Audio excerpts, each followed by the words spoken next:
Bonjour à tous. Bonjour à tous, bienvenue dans ce webinaire pour comprendre les impacts positifs du vélo avec les études ADEME. On va commencer d'ici 1 ou 2 minutes pour laisser le temps à tout le monde de se connecter. Puis après, on va commencer, on a beaucoup de choses à vous dire.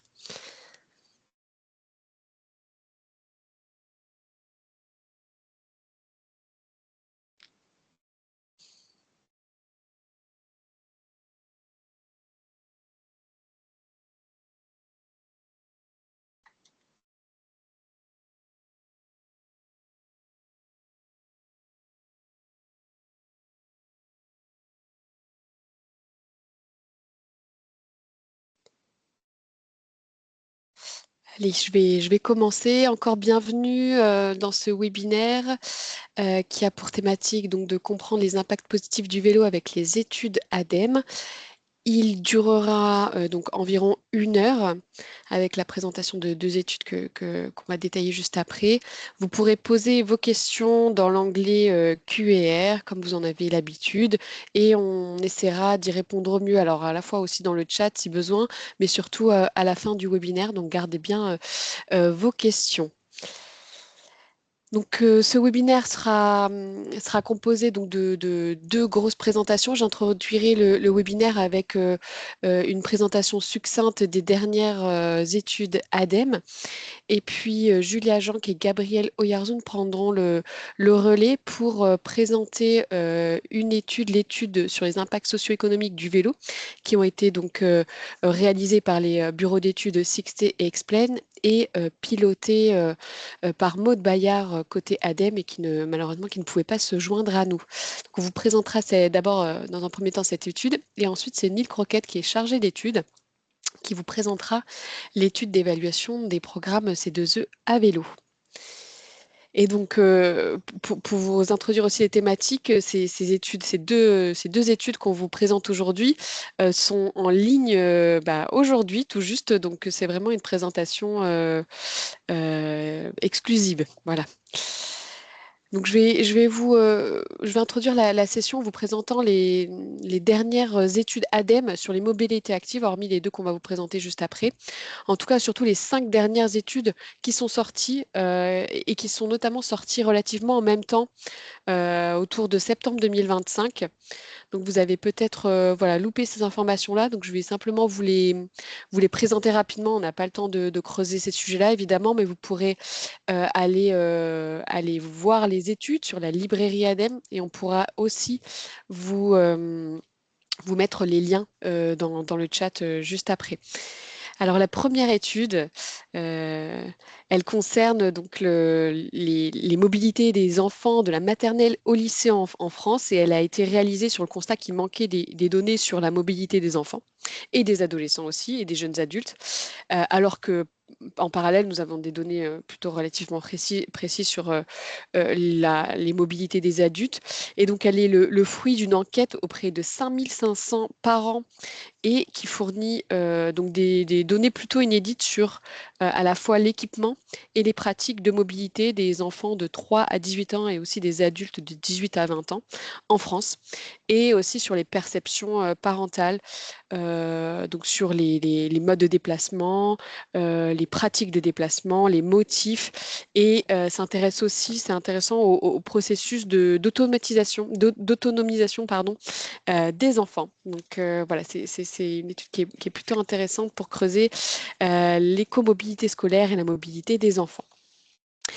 La seconde étude, donc, qui est sur le potentiel de changement de classification des routes pour développer les usages des modes actifs, donc plus techniques, elle a pour objectif de connaître le potentiel d'infrastructures routières modifiables, en tout cas transformables, transférables pour les modes actifs et les véhicules intermédiaires, donc à court ou moyen terme pour le déploiement rapide et peu coûteux d'infrastructures pour les modes actifs, donc d'autant plus intéressant dans un contexte un peu budgétaire contraint.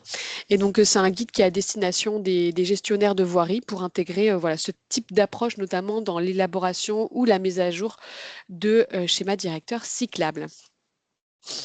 La troisième étude qui a été publiée plutôt en début d'année, c'est une étude très éclairante sur les mobilités rurales où deux chercheuses indépendantes ont pendant 2 ans étudié les conditions d'acceptation sociale des mobilités actives en milieu rural et notamment sur 2 territoires, un très rural et un plutôt montagnard.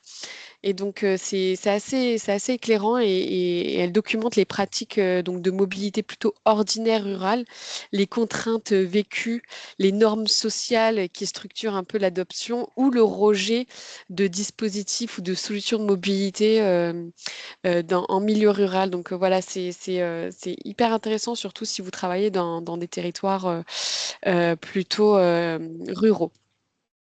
Et enfin, donc les 2 dernières études que je voulais mentionner, donc c'est des études plutôt d'évaluation de bilan. La première, elle vise à évaluer le potentiel des modes actifs pour réduire les émissions de gaz à effet de serre et améliorer la qualité de l'air en France. Et en tenant compte des spécificités des territoires, notamment l'urbain, le périurbain ou le rural. Donc, c'est plutôt des chiffres qui sont éclairants si vous avez voilà, des présentations à faire, par exemple, auprès de partenaires ou d'élus. Et la dernière, elle concerne plutôt donc la marche. On n'en a pas beaucoup parlé, mais c'est une étude qui fait suite au constat aussi qu'il nous manquait des données. Des données sur la marche. Elle a été réalisée pour quantifier la marche dans les déplacements, que ce soit les déplacements pour aller au travail, à l'école, pour réaliser des achats, pour le loisir, notamment voilà, pour la randonnée, le sport. Et même la marche dans les espaces privés, donc comment on marche au sein même de notre domicile ou du lieu de travail. Donc, si vous voulez savoir combien d'heures de marche en moyenne les Français font par jour, je vous invite du coup à aller consulter cette étude-là. Je vous le dis pas exprès.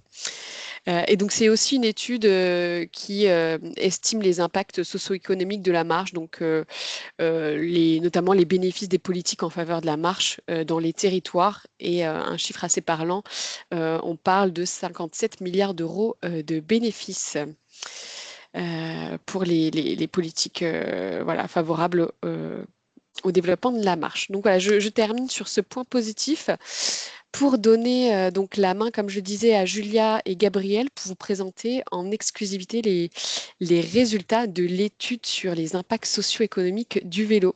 À vous la main, Julia et Gabriel. Bonjour, merci. Est-ce que vous m'entendez bien? Oui. C'est bien. Euh, vous pouvez passer sur la slide suivante. Oui. Donc, cette étude se constitue dans le contexte de l'actualisation de l'ancienne étude d'évaluation d'impact économique qui a été menée en 2018-2020. Depuis l'ancienne étude, le contexte a considérablement évolué, notamment à cause de la crise sanitaire. La crise sanitaire a marqué un tournant majeur de la pratique du vélo. Donc, l'idée de cette étude est également d'évaluer la pratique, mais également l'évolution de l'économie autour du vélo depuis la crise sanitaire. La pratique du vélo a également des multiples bénéfices. Donc, un troisième focus de cette étude était l'évaluation de ces bénéfices positifs liés à l'usage du vélo, donc une évaluation des externalités. Et un autre focus, donc tout cet ressort du vélo a été évidemment également renforcé par les politiques publiques. Donc l'État et les collectivités ont réalisé de nombreux investissements et mis en place des différents dispositifs, notamment le programme à vélo. Donc, en focus de l'étude est également d'analyser la pratique et l'évolution de la pratique dans 7 territoires lauréats du programme à vélo. Donc, la méthodologie pour cette étude, donc, comme je le disais, cette étude se décline en trois grands sujets, donc l'évaluation et l'évolution, comprendre l'évolution de la pratique du vélo, l'économie du vélo et les impacts environnementaux et de santé, à travers une synthèse des publications et des études qui ont été déjà réalisées, des analyses des enquêtes des ménages, donc enquêtes ménages sur la mobilité, des différentes bases de données publiées par les fédérations Réseau Vélo et Marche, aussi situer la France dans une comparaison à l'échelle européenne, l'économie du vélo.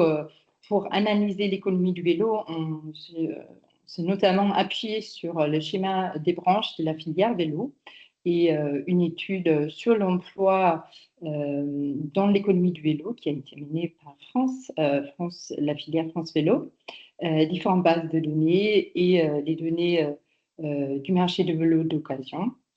Pour les impacts environnementaux, il s'agissait dans un premier temps de les qualifier, quantifier, c'est possible, et ensuite monétariser pour mettre aussi en valeur les bénéfices socio-économiques de la pratique du vélo. C'est un peu les différentes approches méthodologiques. Pour toutes ces différentes analyses et sujets, nous avons traité les données et nous avons mené des analyses à différentes échelles territoriales, donc à l'échelle nationale, régionale, et également pour les territoires lauréats à vélo. Donc, concernant notre premier grand sujet, l'évolution de la pratique du vélo, nous avons constaté donc depuis la crise sanitaire, la pratique a fortement progressé. La part des Français qui font du vélo au moins une fois par semaine a doublé entre 2012 et 2024, donc en plus de 10 ans. Donc en 2024, près d'un quart des Français utilisaient le vélo chaque semaine, donc en renforcement de la fréquence d'usage. On constate, et il faut souligner également le rôle moteur du vélo à assistance électrique, donc le VAE, qui permet de minimiser l'effort physique, de parcourir des distances plus longues, d'emprunter des nouveaux itinéraires, mais également de concourir des nouvelles cibles, notamment les personnes qui auraient arrêté la pratique du vélo, qui permet aussi des déplacements, le transport des enfants. Donc, il y a effectivement également des nouveaux cibles qui ont pu être atteints avec la diffusion des VA. Voilà. Donc, maintenant, on va se concentrer sur plusieurs aspects de la pratique du vélo. Donc, on peut déjà constater une diversification des usages depuis 2019. Donc, dans notre étude, nous analysons notamment les données de comptage du réseau Vélo et Marche qui sont également publiées. Et à partir de ces comptages, on constate une augmentation de la fréquentation entre 2019 et 2023 de 37%. Également, on peut classifier les compteurs selon leur endroit, l'emplacement et les créneaux de passage dans la semaine. Et par cette méthodologie, il est possible de distinguer différents usages, donc les déplacements plutôt quotidiens ou pour le loisir. Et ce qui nous montre aussi ces données-là, c'est des usages de plus en plus mixtes. Donc, l'usage du vélo pour les déplacements du quotidien se développe en même temps que les déplacements pour le loisir. Ça, c'est intéressant et c'est un peu aussi une nouvelle évolution depuis 2019. Ensuite, on constate une augmentation de la distance des trajets parcourus en vélo. Notamment dû au fait de la diffusion des VAE, mais également une diffusion, une pratique aussi en augmentation des trajets pendulaires. Et nous avons notamment pu constater dans l'analyse des enquêtes EMC2, de la base unifiée du CEREMA, que les personnes qui font des trajets pendulaires sont prêts à parcourir des distances aussi plus longues. Donc, c'est aussi un effet intéressant, même si évidemment aussi le loisir, ce sont aussi souvent des trajets plus longs. Voilà. Ensuite, donc nous constatons une augmentation donc, de la pratique, une évolution positive de la pratique du vélo, mais avec des différences selon les territoires. Ce qui est intéressant quand on analyse aussi les compteurs, les données de comptage de réseau vélo et marche, on peut constater la fréquentation moyenne par compteur selon son emplacement. Et on constate que la fréquentation moyenne dans les bourgs ruraux est quasiment équivalente à celle observée dans les zones urbaines hors grand centre. Donc ça veut dire la pratique du vélo est aussi bien présente dans les bourgs ruraux et on peut aussi s'intéresser au vélo voilà, dans ces territoires-là. C'est assez intéressant. Ensuite, nous avons également analysé la part modale du vélo pour les déplacements pendulaires, qui a augmenté 2,2% à 3,4%, avec les différences entre les territoires, une évolution plus forte dans les métropoles et communautés urbaines et dans les communautés d'agglomération et un peu moins prononcée dans les communautés que de communes. Ensuite, la deuxième grande thématique se concentrait sur l'économie du vélo.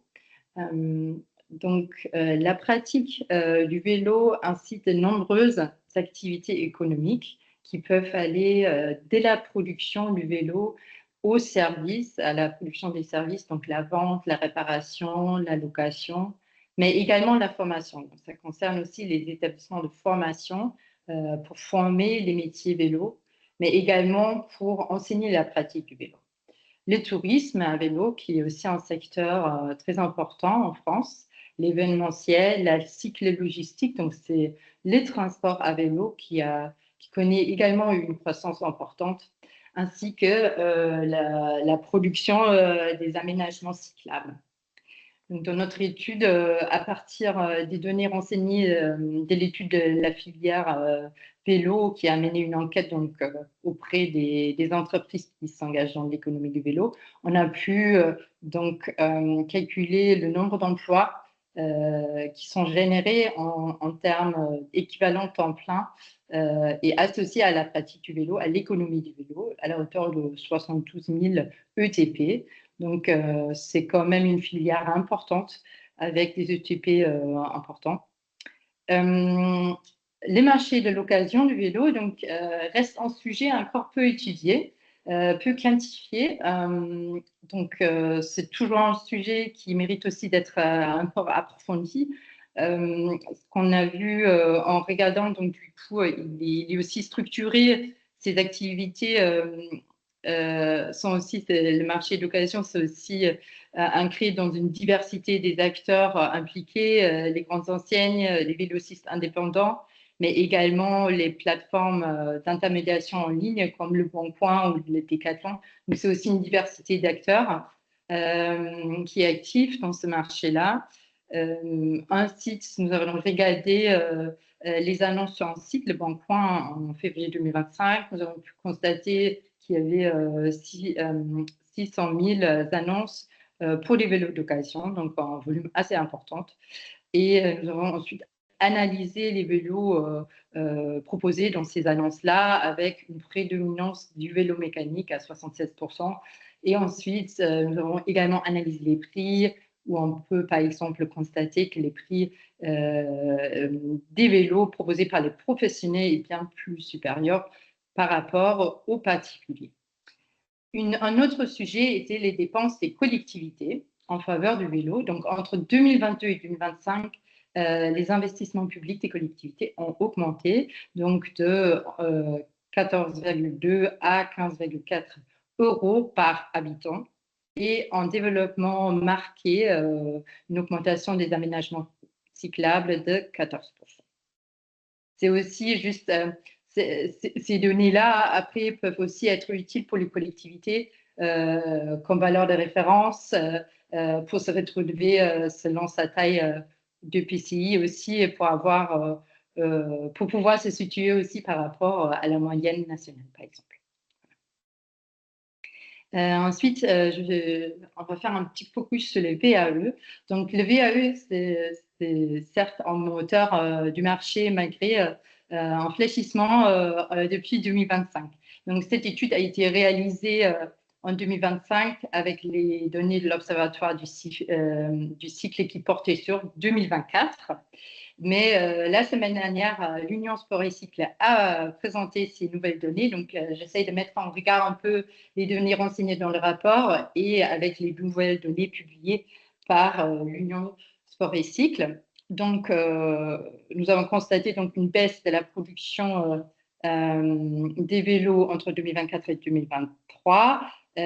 Mais pendant l'année, donc, les nouvelles données indiquent plutôt une légère hausse. On constate quand même les mêmes tendances pour la vente des vélos neufs. Donc, en termes du volume, on constate les mêmes tendances. C'est plutôt en baisse, notamment depuis 2021 et le chiffre d'affaires également depuis 2022. Donc, on garde cette tendance. Avec les VAE qui constituent quand même la majorité du part du chiffre d'affaires, donc qui est importante pour le marché de la vente de vélos neufs, avec un prix moyen qui est en augmentation, notamment avec la diffusion des VAE, mais en légère baisse en 2025. Également, donc la diffusion, cette baisse, elle peut s'expliquer à partir de plusieurs raisons et tendances, mais également par la diffusion des services de location. On constate quand même une augmentation, une dynamique importante dans les services de location, aussi les services de location des vélos en libre service, mais également location de longue durée qui se diffuse aussi dans les différents territoires. Et là encore, les VAE jouent un rôle central. Donc, 33% des vélos en location en libre service sont des VAE. 70% des collectivités ont choisi des VAE pour leur service de location longue durée. Et si on regarde le parc, ça constitue 50% des vélos en location longue durée. Voilà, donc les VAE restent importants malgré voilà, une tendance qui est un peu en fléchissement depuis 2025. Aussi, un focus sur le secteur de réparation. Donc, une forte dynamique qu'on peut constater dans ce secteur-là qui donc fait un chiffre d'affaires beaucoup moins important que la vente de vélos neufs, mais qui a une forte dynamique, donc qui continue malgré la baisse de la vente des vélos neufs et un nombre de TP important. Donc il y a quand même un impact fort sur l'économie en vue du nombre important des ETP. Qui se trouvent dans des magasins dédiés uniquement à la réparation, mais également dans les magasins qui font aussi la vente de vélos. On a aussi un ancrage local et solidaire des activités de réparation. Donc, c'est un secteur qui s'appuie quand même sur un tissu solidaire dense via des ateliers d'autoréparation, les programmes d'insertion, l'apprentissage, proposant l'apprentissage et un nombre de bénévoles très important. Et pour cela, ce secteur, c'est vraiment c'est intéressant aussi, c'est nécessaire pour maintenir également la pratique du vélo et rencontre également des nouveaux défis avec la diffusion des VAE. Il y a des nouveaux défis techniques aussi qui sont liés à la réparation des VAE et qui rend aussi ces secteurs intéressants et à suivre dans l'avenir. Je laisse la parole à Gabriel. Bonjour, j'en profite. Bonjour à toutes et à tous. Je vais vous présenter les externalités positives donc, du vélo. C'est une autre grande partie de l'étude. Et d'abord, une vue d'ensemble des bénéfices socio-économiques du vélo. Si on peut les séparer en deux parties. D'une part, les bénéfices pour les individus ou les usagers, donc la santé et le bien-être. J'y reviendrai dans d'autres slides en avant. La sécurité routière, donc plus d'usage, moins de risques dans la mesure où les aménagements se développent, ils se sécurisent. et la productivité aussi, je viendrai dans les slides qui viennent. Et puis pour tout ce qui est bénéfices ou bienfaits du vélo pour les territoires, il y a toutes les questions environnementales, donc des bénéfices mesurables que je détaillerai après, les questions de décongestion et intermodalité, et puis l'attractivité au sens large territorial. Donc, tout d'abord, le majeur des bénéfices en termes de volume, de chiffres, est sans doute celui de la santé et le bien-être, avec des, des gains sur la santé physique et l'espérance de vie, dans laquelle on évite 1900, par exemple, décès prématurés, voire presque 6000 maladies chroniques évitées par an, et ce qui amène à 191 millions économisés en coûts médicaux en 2019 et 4,6 milliards de décès prématurés évités aussi en 2009, ce qui en fait amène à pouvoir se dire que 1 euro économisé par kilomètre est parcouru à vélo. Il y a aussi le bien-être sur la santé mentale. Donc, l'usage du vélo amène à moins de stress, un meilleur bien-être mental de façon générale et plus de liens sociaux. Et puis aussi, particulièrement, c'est bénéfique pour les personnes âgées. Et le troisième point, c'est la question de la productivité et l'absentéisme qui peut être mesuré en fait en arrêt maladie évité jusqu'à moins 15% et chez les cyclistes réguliers, et puis les trajets qui deviennent plus fiables, donc une meilleure ponctualité. Et une prochaine diapositive. Oui, sur le focus sur l'attractivité territoriale, il y a un effet qui est totalement transversal du vélo sur d'abord la qualité de vie et environnement urbain, sur laquelle je vais détailler aussi dans la slide qui vient. Il y a moins de congestion, moins de bruit et émissions, et il y a une faible emprise foncière sur les projets d'aménagement cyclable qui sont aussi propices à la végétalisation et puis l'apaisement urbain. Et il y a un dynamisme économique qui est un levier pour le tourisme. C'est quelque chose qu'on peut voir notamment avec, par exemple, la Loire à vélo, qui illustre de façon très concrète cet effet avec près d'1,8 million de cyclistes par an et 54,5 millions d'euros de retombées. Et pour la question de l'intermodalité, le vélo est vraiment créé une synergie avec les trains et les transports en commun, et toujours il faut dire que ça soit planifié dans une cohérence et entre modes, et puis que l'intermodalité soit prise en compte dans une planification cohérente. Il y a aussi une portée accrue sur les réseaux, surtout le périurbain gagne en accessibilité. Et finalement, il y a aussi l'image territoriale qui est quelque chose d'important aussi à mettre en avant, l'identité, la modernité urbaine, la sobriété, l'idée de la ville à 15 minutes et tous ces sujets-là qui montrent une image d'une ville et moderne à l'extérieur autant et de la France, mais aussi à l'international. Donc aussi, c'est important de pouvoir faire un point un tout petit peu plus détaillé sur la méthodologie qu'on a utilisée et les résultats et sur la décongestion, la mesure de l'impact sur les émissions et sur le bruit. Donc, l'objectif a été d'objectiver les bénéfices du report modal. Et on a pris 5 territoires assez différents en termes de contexte, densité, usage et maturité cyclable. Et puis, on a pu comparer 2 EMC2 et avec un écart à peu près de 10 ans dans lequel l'objectif a été et pouvoir calculer le report de la voiture vers le vélo et puis le convertir à une unité de véhicule kilomètres évités et avec ça calculer les gains concrets collectifs de décongestion, émissions évitées et réduction du bruit routier. Là, vous voyez à gauche l'exemple de Toulouse qui était très parlant, dans lequel il y a 440 000 véhicules kilomètres évités par jour grâce au vélo.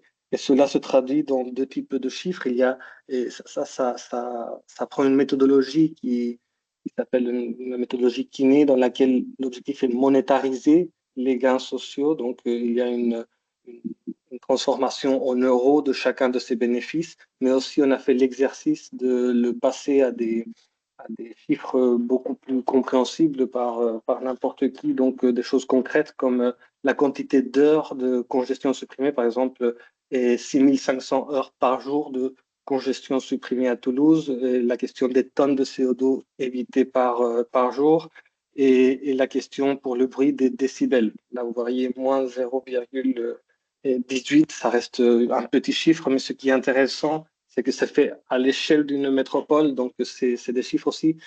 Et c'est une méthodologie qui reste proposée pour les collectivités qui ont les données EMC2 pour pouvoir être reproduits, éventuellement affinés. Nous, on l'a pris pour ces 5 territoires en termes d'ordre de grandeur. Mais par exemple, l'étude du bruit pourrait être faite sur un tronçon ou un projet spécifique où les résultats seront beaucoup plus importants puisque c'est surtout fait pour ce type de choses, la partie décibels. Puis on peut passer à la prochaine positive.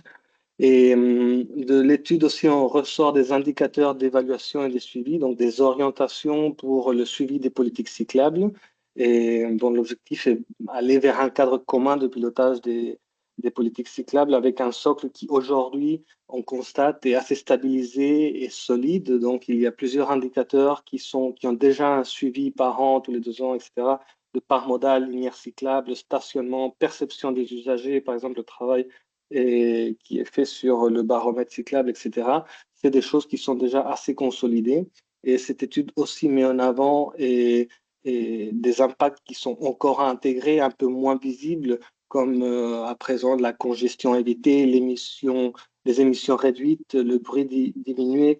On connaît ces effets, mais en général, ils ne sont pas nécessairement vraiment quantifier la question des emplois, des ETP, de la cyclo-logistique, mais aussi autres acteurs et que différents acteurs du monde du vélo mettent en avant. Et puis, on fait le compilé dans cette étude. Et puis, des indicateurs aussi d'aide à la décision qui sont émergents, encore à intégrer, et comme par exemple l'accessibilité équitable, les indicateurs de bikeability, connectivité, etc., et qui sont plus opérationnels pour la prise de décision. Donc, en fait, l'étude propose une grille d'analyse et progressive dans laquelle on a 8 grandes catégories que vous pouvez voir à gauche d'indicateurs qui se déclinent sur 29 indicateurs recommandés. Et puis bon, ça dépend le type de collectivité. Tous ou quelques-uns seront pertinents, mais ça reste comme une aide d'indicateurs qui, idéalement, on pourrait commencer à voir apparaître dans plus d'appels d'offres, par exemple, etc. Et bon, et puis, une analyse qu'on a fait a été un zoom sur 7 territoires lauréats à vélo et il était très pertinent le cas de Caen-la-Mer comme un territoire de dynamique cyclable mesurable avec des très bons résultats dans lequel l'usage et la progression s'évaluent avec les EMC2 dans laquelle on voit qu'on passe de 2,3% à 4,9% en 10 ans. Donc, assez notable résultat, et aussi le réseau qui est plus dense que la moyenne nationale. Donc, on a 2,3 mètres de lumière par habitant d'aménagement cyclable contre 1,2 mètres par habitant au niveau national sur des EPCI, des territoires de la taille comparable en termes d'habitants. Et ce qui montre une façon de suivre les politiques cyclables qui est de se comparer à des territoires semblables et pouvoir en fait voir où on se trouve en relation à la moyenne nationale pour voir si les ambitions sont suffisantes ou parfois voir si les politiques menées ont effectivement eu arrivé aux objectifs qu'on espérait, etc. Donc, pour tout ce qui est linéaire, aujourd'hui, les données sont ouvertes et c'est assez facile d'utiliser. Et pour les territoires avec EMC2, ils peuvent aussi faire cette analyse de progression qui sont assez simples et faciles à mener de façon rapide. Finalement, comme conclusion de l'étude, l'idée, c'est en fait faire du vélo une politique d'investissement territorial.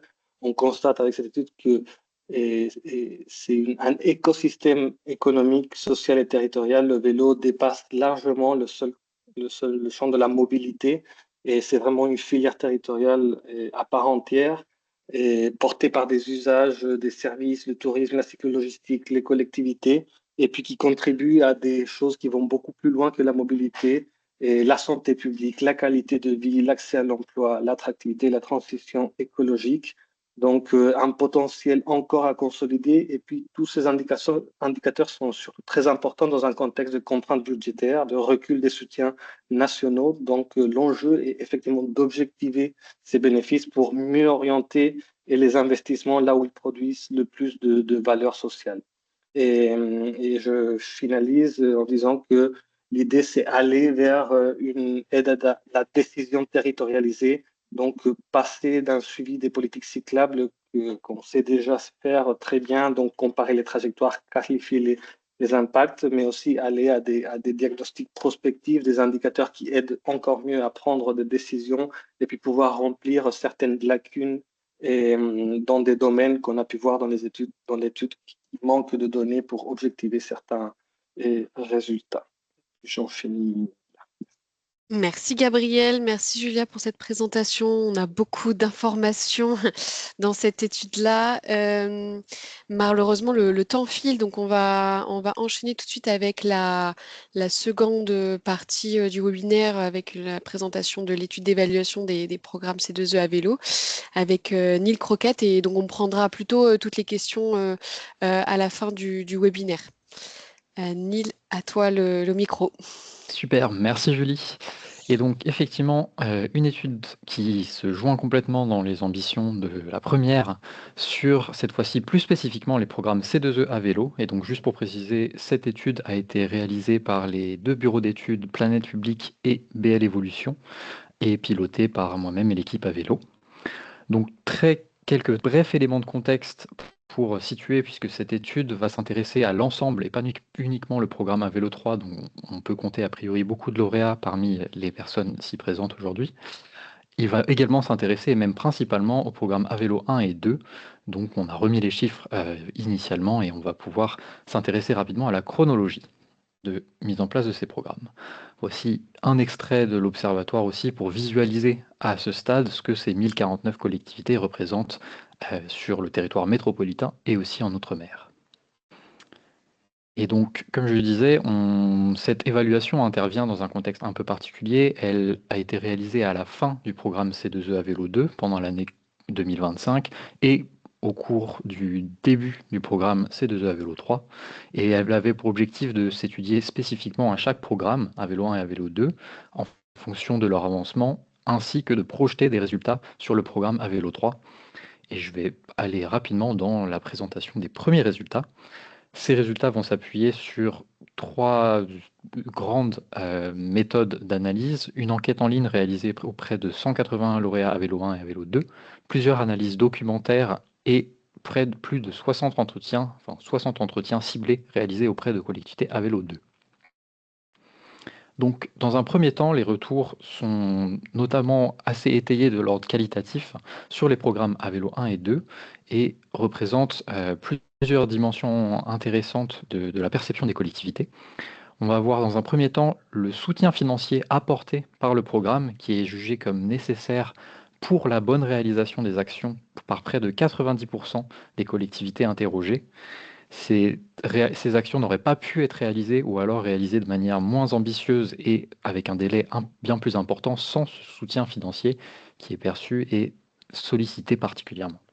En plus, l'offre de services apportée, donc les formations et les webinaires du programme à vélo 1 et à vélo 2 font l'objet d'un taux de satisfaction très élevé de 92% et par ailleurs d'une augmentation d'un programme à l'autre que l'on souhaite poursuivre avec une amélioration continue pour à vélo 3. L'accompagnement technique, notamment réalisé dans le cadre des deux premiers programmes en lien fort avec le CEREMA, reçoit quant à lui également un taux d'appréciation de l'ordre de 80% et des retours très positifs. Par contre, on peut noter plusieurs limites sur ces retours, notamment un angle qui est la sensibilisation des élus, qui était assez peu abordé dans les deux premiers programmes, une temporalité des formations qui était jugée comme intervenant trop tardivement pour certaines d'entre elles, un souhait de pérenniser les échanges possibles, notamment par l'espace collaboratif entre lauréats, et un souhait aussi pour du contenu plus technique qui est apparu lors de cette étude d'évaluation et qu'on a pu traiter pour essayer de orienter nos actions dans un vélo 3 pour prendre en compte ces différents éléments. Et donc pour y répondre point par point, on a plus de contenu développé sur la sensibilisation des élus, avec par exemple les articles Élus qui pédalent, mais aussi un webinaire qui va avoir lieu courant juin sur comment communiquer et parler de ces projets de politique cyclable à son élu, avec plusieurs retours d'expérience enrichissants. L'e-learning qui vise à être une offre de montée en compétences sur la politique cyclable et sur le système vélo de manière générale, disponible n'importe où et n'importe quand, gratuitement, on est très content d'annoncer le lancement. Plus largement, une dynamique d'héritage dans laquelle on est vraiment en plein cœur en ce moment pour essayer de voir comment est-ce qu'on va pouvoir pérenniser les ressources et les espaces d'échange entre lauréats pour favoriser ce travail collectif. Et enfin, une orientation un peu plus technique donnée à certains webinaires, par exemple celui du 21 mai prochain, sur tout savoir sur la voie verte, des formats un peu plus courts qui permettent de traiter plus techniquement, notamment des aménagements cyclables. Dans un second temps, on a pu recenser auprès de nos collectivités à vélo 1 et à vélo 2 l'effet perçu sur différents pans de leur politique cyclable. Donc trois effets notables sur la maturité, la structuration et l'ambition de ces politiques cyclables. Une note attribuée avant le début du programme et à la fin des 3 années de l'accompagnement qui témoigne d'une augmentation de près de 25% de chacune de ces notes. C'est donc un effet assez considérable du programme, ce qui se traduit notamment par un meilleur travail interservice au sein des collectivités pour traiter la question des mobilités actives, une structuration et une reconnaissance de ces enjeux plus larges, alors à l'échelle des élus localement, mais aussi par l'intermédiaire des schémas, des différents plans mis en place et accompagnés par le programme, et une ambition pour les projets à venir, pour le fait de débloquer des investissements sur cette thématique qui augmente et qui est recensée par plus de 75% des collectivités interrogées. Cette structuration permet notamment au programme d'agir en tant qu'effet levier et de faciliter l'obtention en tant que collectivité lauréate ayant réalisé un schéma, ayant structuré un plan de politique cyclable, d'accéder plus facilement à d'autres dispositifs car ce plan est reconnu et procure une certaine légitimité, ce qui est également conjoint à un effet de complémentarité entre, alors là, notamment les programmes Avélo 1 et 2 et les autres dispositifs qui pouvaient exister lors de ces années, notamment comme Alvéole Plus ou Génération Vélo, une complémentarité dans les offres concernant le développement des politiques cyclables et qui est valorisée par les lauréats interrogés. Aujourd'hui, plusieurs de ces dispositifs sont arrêtés et donc on va mettre en valeur par contre ceux qui existent encore, ceux qui continuent d'être publiés, avec notamment la publication récente de l'édition 2026 du Fonds vert avec des fonds qui ont été débloqués sur la question des politiques cyclables directement. Et en ce sens, on souhaitait remettre la page dispositif d'aide que vous retrouvez dans la rubrique Les Essentiels du site Avélo, qui est actualisée par nos soins et dans laquelle on référence l'ensemble des aides disponibles avec des détails techniques pour accéder au cahier des charges et ce qui permet de chercher à optimiser et à obtenir notamment des financements, par exemple pour les aménagements en dur de projets planifiés dans votre schéma directeur, ce qui est un des retours qu'on va pouvoir observer par la suite. En effet, on s'intéresse là très rapidement au retour à chaud des collectivités à vélo 1 à la fin du programme et ensuite aux collectivités à vélo 2. Cette fin du programme à vélo 1, elle se clôt avec la réalisation de 125 schémas directeurs et plusieurs autres services et actions financés par le programme.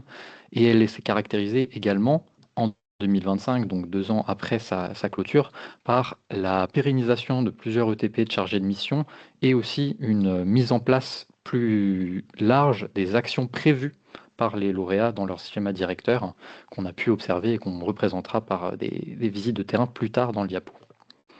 Toutefois, cette pérennisation, elle est à contester par un contexte qui est peu propice, avec notamment finalement une des contraintes les plus importantes qui est la temporalité des programmes C2E, perçue comme trop contraignante vis-à-vis du temps d'élaboration et de structuration des projets jusqu'à leur mise en œuvre opérationnelle. Et ensuite, les collectivités ont recensé par ailleurs certaines problématiques du fait de manque de portage politique, notamment en question de turnover et de changement de mandat, et certaines de l'absence de la compétence voirie, et également, encore une fois, on retrouve le manque de ressources budgétaires qui est très pesant en ce moment. On retrouve ce bilan assez similairement sur Avélo 2, qui intervient cette fois-ci vraiment au stade de clôture avec un peu moins de recul sur la réalisation a posteriori. Cette fois-ci, c'est près de 230 schémas directeurs qui ont été réalisés, 150 études maîtrise d'œuvre et plusieurs autres chiffres qu'on peut retrouver sur l'Observatoire du vélo dans les territoires. Et plusieurs difficultés qu'on a cherché à identifier et à classer aussi, évoquées par les collectivités lauréates à Vélo 2, notamment des collectivités de calendrier, de décalage entre finalement le projet prévu initialement et ce qui a pu être réalisé à la fin du programme. Et encore une fois, contexte de réduction des aides qui est particulièrement difficile. C'est pour ça qu'on souhaite vraiment aussi mettre en valeur aujourd'hui ce que nous, avec le programme à Vélo 3, on peut continuer d'apporter.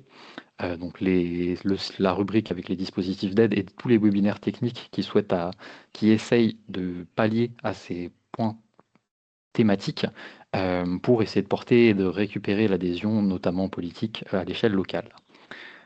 Tout de même des réalisations très concrètes qui ont pu être observées par les bureaux d'études lors des visites de terrain réalisées sur donc, plus de 20 territoires à Vélo 1 et 2.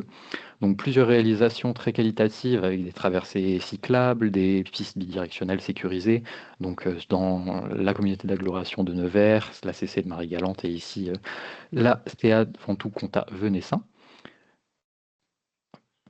Et encore d'autres, dont une réalisation très intéressante en contexte patrimonial contraint au sein de la CC Touraine Est-Vallée, et ensuite d'autres réalisations comme du stationnement cyclable et aussi un CVCV qualitatif, dont on voulait quand même témoigner, puisque malgré les difficultés, ces projets ont pu voir le jour, et si les contraintes temporelles sont plus importantes, on observe tout de même une progression considérable des aménagements cyclables et des projets et des échanges d'expériences en ce sens.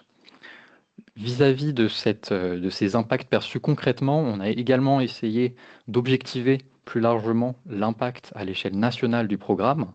Et pour cela, on a rencontré une difficulté importante vis-à-vis du temps finalement de mise en place des aménagements et de la nature du programme qui a été expliqué et recensé par nos collectivités, mais qui concrètement s'explique par le fait que le financement d'un schéma directeur aboutisse à des aménagements avec un délai temporel important, que ces aménagements, même une fois mis en place, comprennent une plage de changement de comportement qui est également incompressible avant d'aboutir in fine à un report modal qui peut être mesuré et dont ensuite on peut plus facilement exprimer l'impact. Et finalement, cette partie fait vraiment écho à ce qui a été dit dans la première présentation, avec un besoin sur une quantité de données et une diversité de données plus importante pour pouvoir capter l'ensemble des impacts d'une politique cyclable mise en œuvre et pouvoir les prévoir également en avance. Malgré ce constat, on a tout de même essayé d'essayer de quantifier, alors c'est vraiment plutôt une question d'ordre de grandeur qu'un impact précis, quel impact à terme pourraient avoir les réalisations des programmes à vélo. Cette quantification s'établit, si tu peux passer la slide, merci Julie, à l'ordre de 600 000 à 900 000 tonnes de CO2 équivalent par an à l'échelle nationale. Et encore une fois, c'est un modèle qui est plus difficile à décliner à l'échelle locale. Mais ce qui est important ici, c'est de montrer la diversité aussi des indicateurs qu'on peut obtenir à partir de ces chiffres sur une réduction des dépenses de santé publique par la désédentarisation, sur les économies d'énergie, particulièrement en ce moment, qui sont importants à mettre en valeur, et la question de la souveraineté sur les mobilités qu'on peut en partie obtenir grâce aux mobilités actives, et des réductions également de pollution, donc une amélioration de la qualité de l'air par l'impact des réalisations des collectivités. On ne va pas nécessairement beaucoup plus s'étendre sur ce modèle, mais on va pouvoir finir cette présentation par la présentation succincte de différentes ressources que vous connaissez peut-être pour certains, certaines, et qu'on souhaitait remettre en valeur, encore une fois, dans cette optique de rebondir sur ce manque peut-être de budget et pour mettre en valeur tout ce qui existe aujourd'hui, qui peut être mobilisé pour faire avancer finalement sa politique cyclable, peu importe le contexte dans lequel on se place. Donc, à cet escient, l'Observatoire du vélo dans les territoires qui a été mentionné, qui est un outil réalisé avec le réseau Vélo et Marche pour proposer des indicateurs personnalisés et sur 6 thématiques d'indicateurs de politique cyclable, donc la voirie, le stationnement, la part modale, la fréquentation, les véloroutes ainsi que les accueils vélos, avec des représentations graphiques qu'on peut personnaliser, qu'on peut modifier pour certaines d'entre elles, et obtenir des résultats surtout des évolutions de ces indicateurs dans le temps, qui peuvent être utilisés pour porter des projets politiquement, mais qui sont aussi des indicateurs particulièrement utiles pour planifier et projeter sa politique cyclable dans le temps.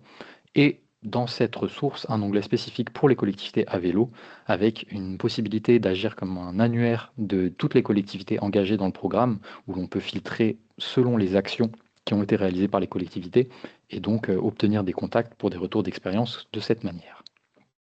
Je vais, pour changer un tout petit peu la tonalité, passer la main à Frédéric pour les 2 dernières slides sur les différentes ressources qu'on met en valeur par ailleurs.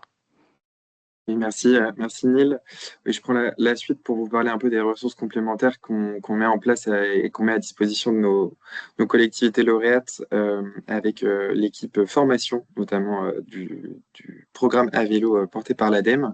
Donc avec notamment tous les replays de webinaires, on vous a partagé le lien de notre chaîne YouTube dans le chat juste avant. N'hésitez pas vraiment à pouvoir consulter toutes ces interventions qui sont vraiment très riches, en tout cas sur différentes thématiques, qui suivent aussi un peu le modèle du plan du système vélo.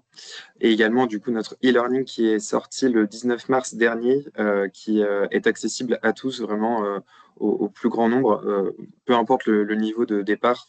C'est vraiment un outil qu'on a pensé aussi pour mettre le pied à l'étrier, en tout cas, et pouvoir s'acculturer, en tout cas, à la mise en place d'une politique cyclable pérenne. Pour le côté formation. Et donc moi, pour la partie communication, c'est vrai que je pilote du coup le site internet aux côtés de l'équipe à vélo, avec notamment pas mal d'articles qu'on vous met également à disposition, des articles avec des retours d'expérience de chargés de mission vélo, également des retours d'expérience et de vision, notamment de élus qui pédalent, on en parlait en introduction, et également tout un panel de production vidéo avec nos séries phares comme La France cyclable, Une journée à vélo avec, ou les Vélogs, sur laquelle on vous indique aussi, on vous met en perspective des retours d'expérience très intéressants sous ce format vidéo. Donc n'hésitez pas, on relaie toutes ces informations sur nos réseaux sociaux, à savoir LinkedIn et YouTube, ainsi que notre site internet. Voilà, merci beaucoup en tout cas pour votre écoute et pour vos différentes présentations à tous. Je vous propose qu'on passe au temps d'échange en prenant peut-être quelques questions dans le chat. Alors, je vais prendre les questions par ordre d'arrivée. Il y avait une première question de Mathias Beaufils-Marquet. Comment ont été recensés les ETP dans la mesure où il n'existe pas de code NAF clairement identifié pour le secteur du vélo? C'est pour la présentation de Julia et Gabriel. Oui, donc Gabriel, je vais prendre cette question, si tu veux bien. Donc, c'est la filière vélo qui mène une grande enquête auprès des différentes branches. Donc, dans une première étape, la filière vélo a établi une sorte de pieuvre des branches de l'économie du vélo, parce que vous avez raison, ça touche des différentes branches. Donc, vous trouverez également dans le rapport la déclinaison de ces différentes branches. Ensuite, ils se sont appuyés sur des enquêtes menées auprès des différentes entreprises. Donc, par exemple, l'Union Sport et Cycle va interroger les entreprises qui sont présentes dans les vélocistes, les grandes enseignes, les petites enseignes, pour diviser cet recensement, pour avoir en retour du nombre de l'ETP dans ces types d'entreprises. Ensuite, France Vélo c'est vraiment la filière vélo qui a dirigé cette étude et qui prennent contact avec les différentes je dirais, représentants des différentes branches pour ensuite diffuser ce recensement auprès des différents acteurs et entreprises. Donc, c'est vraiment un travail qui mobilise différents acteurs et qui fait vraiment bottom-up. Après, voilà, donc c'est vraiment, ça concerne différents secteurs, c'est les aménagements, par exemple, c'est vraiment échangeant avec les différentes industries. Après, j'ai vu aussi, je ne sais pas si Florence Gall est également. Oui, tout à fait, j'ai vu que Florence avait répondu si jamais, sur le chat aussi. Oui. directement sur les questions. apporter des précisions, mais c'est vraiment en premier recensement auprès des entreprises et des différents acteurs. Donc, vous avez raison, il n'y a pas un code NAF qui regroupe toutes les activités. Très bien, merci beaucoup Julia pour ces précisions. Je vois qu'il nous reste très peu de temps. On va essayer d'être assez succinct sur les prochaines questions. Alors, une question d'Hélène Octobre. Je me demande comment il est possible de calculer le lien précis entre la réduction des décès prématurés et la pratique du vélo. Oui. Du coup, Gabriel, je vais reprendre aussi si tu veux, parce que c'est un sujet sur lequel Cité avait travaillé. Donc, on s'appuie notamment sur une étude qui a été réalisée par des chercheurs, Schwartz et al. Vous trouverez aussi la référence, l'étude, cette référence qui a été publiée, c'est un article scientifique dans le rapport final. Et c'est une étude qui s'est basée sur l'enquête mobilité des personnes, qui a regardé, qui a analysé la pratique du vélo, donc regarder la structure, âge des différentes cyclistes, et ensuite qui a utilisé un modèle qui est un modèle mis en place par l'Organisation mondiale de la santé, qui essaye d'estimer. Donc, d'un côté, on va avoir, donc, dans leurs analyses, ils ont analysé deux effets. Un effet sur les maladies évitées à cause de la pratique du vélo. Donc, c'est typiquement les maladies cardiovasculaires, de cancer. Voilà, il y a 5 maladies, je pense, qui ont été prises en compte. Et donc, du coup, on va analyser les effets tangibles, on appelle ça. C'est donc les coûts médicaux directs évités, donc hospitalisation, traitement, médicaments, etc. Et ensuite, en deuxième temps, ils ont estimé les économies réalisées à cause d'éviter des morts prématurées. Et là, du coup, c'est beaucoup plus important en sens économique aussi. Donc, du coup, et pour calculer ces effets-là, ils ont utilisé des relations dose-réponse qui sont justement en s'appuyant sur cet outil qui est proposé par l'Organisation mondiale de la santé, qui sont des doses-réponse fonctions, en fait. Voilà. C'est un peu technique, mais c'est bien. J'espère que c'est bien référencé dans le rapport. Merci beaucoup Julia. J'ai une autre question de Gwendal Carabo, si je prononce bien, je crois. Bravo pour vos travaux. Où sont disponibles les modèles d'extrapolation des impacts à l'échelle de territoire? Je n'ai pas trouvé sur le site ADEME. Je pense que ça faisait référence à l'Observatoire du vélo sur les territoires, peut-être? Gwendal ou Neil, peut-être peux-tu répondre?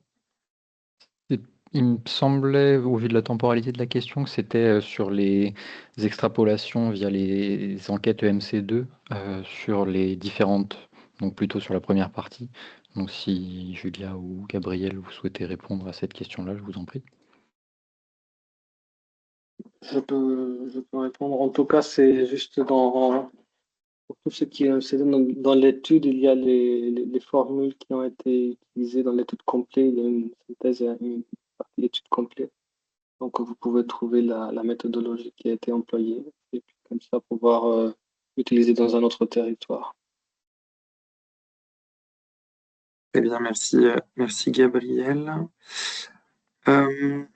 Une autre question, c'est peut-être plutôt une remarque de Laurent Dumouche. Bonjour, merci pour votre étude très intéressante. Cependant, au niveau d'une petite communauté de communes rurales et périurbaines, ces données ne font pas forcément sens au niveau de nos élus. Une production d'indicateurs simples et clés au niveau national, budget vélo par habitant, kilomètres cyclables par habitant, stationnement par habitant, etc., pourrait mieux nous aider pour nous situer et convaincre nos élus. Je ne sais pas si quelqu'un veut rebondir. Bah, là-dessus, effectivement, on peut, pour les deux programmes, je pense qu'il y a les deux études, il y a des éléments. À l'échelle du programme à vélo, nous, on tenait aussi à mentionner que cette étude, elle Elle agit un peu comme un point intermédiaire à l'échelle de l'évaluation, puisque Avelo 3 est encore en cours et les projets réalisés sont en cours de réalisation. Et on va obtenir des données plus qualitatives justement sur ces différents projets d'ici le terme du programme.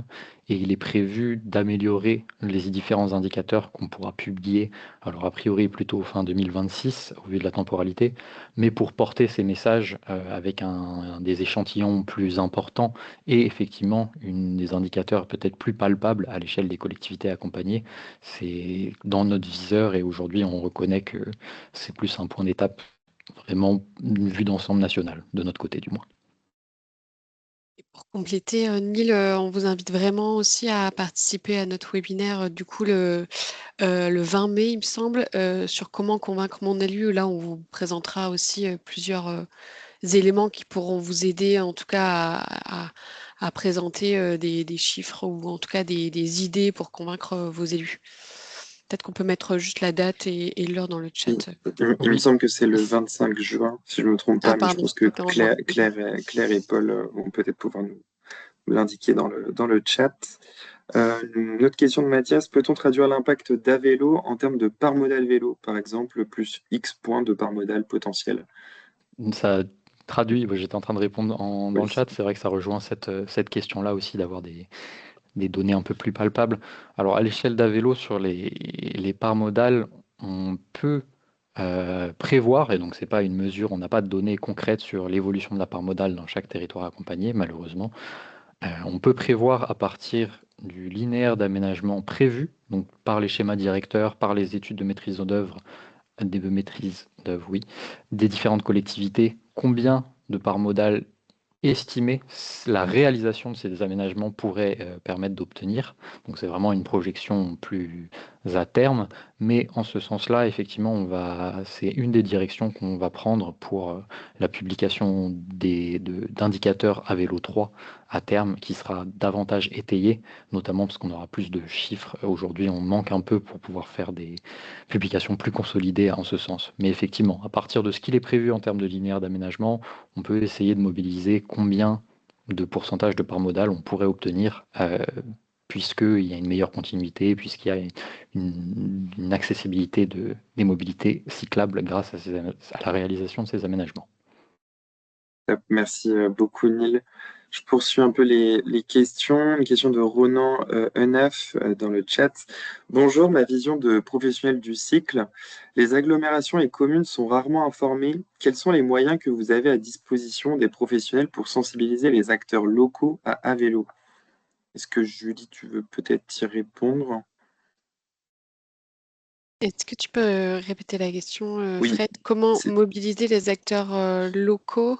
une vision, un partage en fait en tant que vision de professionnel du cycle.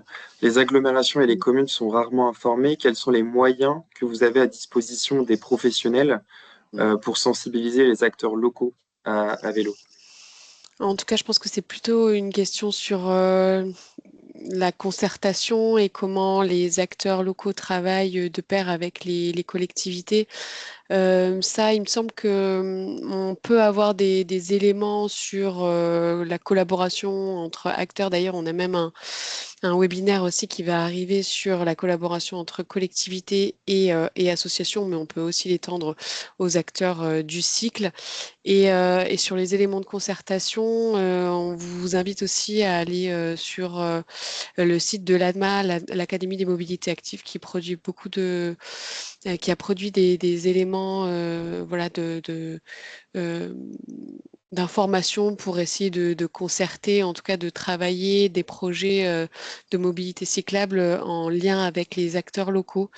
Mais c'est peut-être effectivement une question qu'on doit creuser. Donc merci pour avoir soulevé le sujet. Oui, top, merci Julie. Et je complète justement en précisant que c'est aussi une des thématiques, la concertation qu'on a envie d'aborder, en tout cas dans notre prochaine saison, en tout cas de la France cyclable. Il y aura un épisode qui sera aussi dédié, en tout cas avec un retour d'expérience concret d'une relation entre collectivité et association pour un maillage local. Voilà, j'en dis pas plus. Une autre remarque de Mariam Gouatri. Mes remerciements à l'ADEME et aux participants du programme A-Vélo pour le partage de ces données méthodologiques sur les emplois de la filière vélo. C'était enrichissant. Merci, merci Mariam pour ce retour. N'hésitez pas à poser vos dernières questions dans le chat. On ne voit pas d'autres pour le moment.